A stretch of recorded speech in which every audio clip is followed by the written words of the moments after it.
Voilà, bonjour Bruno. Bonjour Alain. Je te remercie beaucoup d'avoir accepté mon invitation pour m'offrir un témoignage parce que voilà, ça fait un peu plus d'un an qu'on s'est rencontrés et que tu as pris contact avec moi. Ça fait même plus, hein, c'était au mois de septembre 2012. Ah oui. Donc ça fait 1 an et 4 mois. 1 an et 4 mois, ok. Et donc, voilà, je suis enchanté de te revoir. Oui, moi aussi, et après ton voyage au Pérou. Ah oui, c'est clair qu'effectivement, il y a eu beaucoup de choses qui sont passées entre-temps, et pour toi comme pour moi. Oui, beaucoup de changements. Alors, est-ce que tu pourrais me décrire, avant de travailler avec moi, ce que tu vivais à ce moment-là quand tu es venu me voir, et comment tu le vivais? Donc, je suis venu te voir en commençant ma pause carrière. Donc, j'étais à l'époque auditeur chez GSK et j'avais décidé de faire une pause carrière. C'était une remise en question. Et je suis venu te voir dans l'idée à la fois de planifier ma pause carrière et avec des objectifs bien précis de remise en forme, etc. Donc, et mon état d'esprit, c'était que j'attendais un changement quelque part. Je commençais cette pause carrière et voilà. Et donc par rapport à ces changements que tu voulais opérer, comment tu vivais ce désir de changement et à la fois Très honnêtement, c'était confus. J'ai pris cette décision de faire une pause carrière pour me donner le temps d'une réflexion, prendre du recul par rapport à mon activité, mais je n'avais aucune idée comment gérer ce changement et c'était confus et flou. Donc je ne savais pas comment faire. Donc tu te trouves à ce moment-là dans une grande période de confusion avec... De questionnement en tout cas. Ok.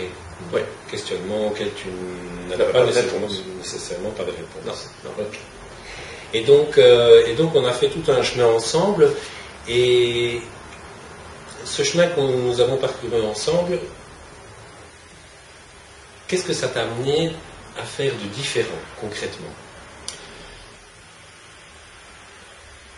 Il y a eu, d'abord la première chose, c'est qu'on a eu les sessions de coaching entre toi et moi, où tu m'as fait déjà prendre conscience de certaines choses.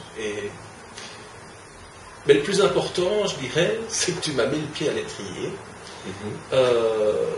Je me rappelle très bien, on a eu 3 ou 4 sessions de coaching. Et je pense que c'est au terme de la dernière session de coaching où même on voyait que les objectifs allaient être atteints, qu'il y avait déjà un lâcher prise, où là, tu m'as invité en fait à aller chez Joseph Lépine et on a commencé ce coaching somatique à Paris pendant 2 jours. Donc là a été vraiment pour moi un moment charnière et de prise de conscience sur ce que était la démarche de coaching en l'ayant vécu comme client, mais là de rentrer dans le processus. Et là ça a été une grande charnière pour moi. Et là, ça a été un grand moment de changement et avec une prise de conscience. Et alors, entre les séances, qu'est-ce que ça t'a amené à faire de différent, en fait? Pour reprendre un peu ma question de départ, dans ton quotidien, qu'est-ce que tu faisais concrètement de différent et qui tout doucement t'a amené à mettre le pied à l'étrier et finalement être contaminé par mon propre virus, le coaching? Donc concrètement, qu'est-ce que tu faisais? Qu'est-ce que tu as fait? Écoute, les premières choses que j'ai faites, c'était un peu d'instaurer des rituels dont on avait parlé, mais c'était surtout à lâcher prise. Par rapport à une situation, la situation d'avant, et où je voyais bien qu'il y avait moyen de lâcher prise, tu vois. Et concrètement, ton lâcher prise, comment est-ce que tu le concrétisais dans ton quotidien? Déjà, c'était facile parce que j'allais plus travailler chez GSK, donc j'étais en pause carrière. Mais je me suis, une prise de conscience, je me suis donné la liberté de profiter pleinement de ma pause carrière et dire, et je vais en faire quelque chose pour me développer et changer. Et là, le changement il s'est opéré en me disant, je vais prendre ce temps-là, et donc je me suis inscrit à Novatera, à l'école Novatera, pour suivre alors vraiment les cours de coaching. Et là, c'était une décision par rapport à quelque chose que j'avais vécu, que j'avais pris conscience et de me dire, il y a moyen de faire autre chose. Donc tu t'es mis beaucoup plus dans l'action plutôt que dans un questionnement qui ne t'apportait pas nécessairement de réponse. Mettre dans l'action, c'est ça. Oui. Et donc, si tu devais, par rapport à tout le chemin que tu as parcouru aujourd'hui, si tu devais citer les 3 améliorations les plus significatives que ça t'a apporté dans ta vie, les bénéfices vraiment, tu vois, c'est quelque chose que tu pourrais mesurer, ce serait quoi? Plus d'assurance en moi, même si on vit dans des croyances et des craintes, il y en a qui sont là. Mais en tout cas, plus d'assurance en moi certainement et dans mes projets. Plus de détachement dans la mesure où c'est vrai que c'est une phrase que je dis tous les jours maintenant, tout ce qui vient est bon.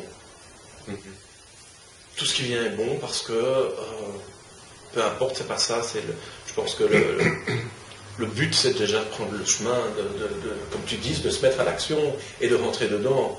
Après, parfois tu as une autoroute grande devant toi, mais tu préfères prendre un petit chemin sur le côté et comme ça se présente. Et donc, beaucoup plus de liberté par rapport à moi-même. Beaucoup plus de détachement par rapport aux choses et dire, oui, c'est comme ça, c'est ton quotidien, mais voilà, par l'action, tu sais que tu peux orienter ton choix. Et donc, si tu pouvais résumer en un mot, le bénéfice suprême que ça t'a apporté? La liberté d'être qui je suis. Moi-même, tout à fait, de me réaliser. Enfin, en tout cas, d'aller sur une voie de réalisation. Le bénéfice d'être moi-même. Et de me sentir bien avec moi-même. Oui. Moi, je suis ravi qu'après 14 mois, un an et 4 mois, donc ça fait 16 mois, que tu sois encore toujours empreint de cette dynamique. Absolument. Et plus que jamais, et avec le temps, oui, elle se conforte, elle se consolide, et donc voilà, j'avance. Bien.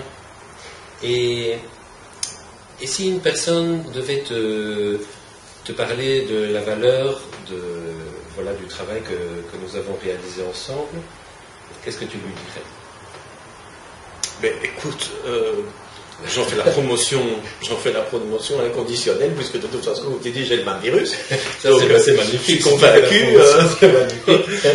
Non seulement la promotion du coaching, mais effectivement, la tienne aussi, pour m'avoir mis dans cette démarche. Très honnêtement, pour moi, tu restes une personne de référence, un phare dans la mesure où, je dis, tu m'as mis le pied à l'étrier, et je dois dire aussi de manière très professionnelle, parce que je me rappelle que tu m'as invité à aller à Neuilly-sur-Seine voir Josette, tu m'as dit, à partir de maintenant, tu ne peux plus être mon client, puisque là, on va avoir un conflit d'intérêts, sinon, et je trouvais ça...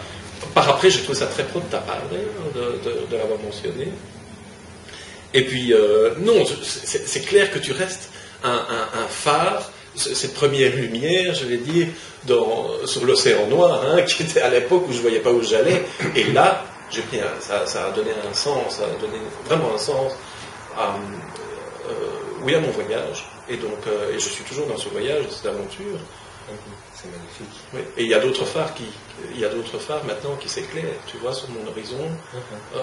Je pense qu'il faut y croire et aussi...